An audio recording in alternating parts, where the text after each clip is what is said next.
ఇక డీటెయిల్స్ చూస్తే కాంగ్రెస్ పార్టీ అగ్రనాయకురాలు సోనియా గాంధీని తెలంగాణ రాష్ట్ర అవతరణ దినోత్సవం వేడుకలకు ముఖ్యమంత్రి రేవంత్ రెడ్డి ఆహ్వానించారు. ఢిల్లీలో సోనియా గాంధీతో భేటీ అయిన ఆయన రాష్ట్ర అవతరణ వేడుకలకు ఆహ్వానించారు. దాదాపుగా అరగంట పాటు సమావేశం జరిగింది. అంతకుముందు ముఖ్యమంత్రి కేసీ వేణుగోపాల్తో సమావేశమయ్యారు. ఆయన్ను వేడుకలకు ఆహ్వానించారు రేవంత్ రెడ్డి. ఉద్యమ సమయంలో తెలంగాణలో భాగస్వామ్యులైన వారందరినీ దశాబ్ది వేడుకలకు అధికారికంగా ఆహ్వానిస్తున్నామని సీఎం రేవంత్ రెడ్డి అన్నారు.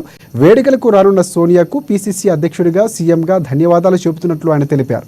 రాష్ట్రంలోని ప్రముఖులను ఉద్యమకారులను ఈ వేడుకలో భాగస్వామ్యం చేస్తామని, ప్రజాపాలనలో జరుపుకుంటున్న మొదటి ఉత్సవాలు కాబట్టి ఉద్యమకారులు భాగస్వాములు చేస్తామని వివరించారు.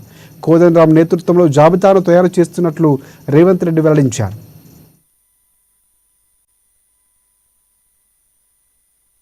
వారికి మనస్ఫూర్తిగా కాంగ్రెస్ పార్టీ అధ్యక్షుడిగా, తెలంగాణ రాష్ట్ర ముఖ్యమంత్రిగా ధన్యవాదాలు తెలియజేస్తున్నా. రాష్ట్రంలో ఉండే ప్రముఖులందరూ, ఉద్యమకారులందరినీ, ఎవరెవరైతే ఉద్యమంలో పాల్గొన్నారో వాళ్ళందరినీ కూడా భాగస్వాములను చేస్తాం.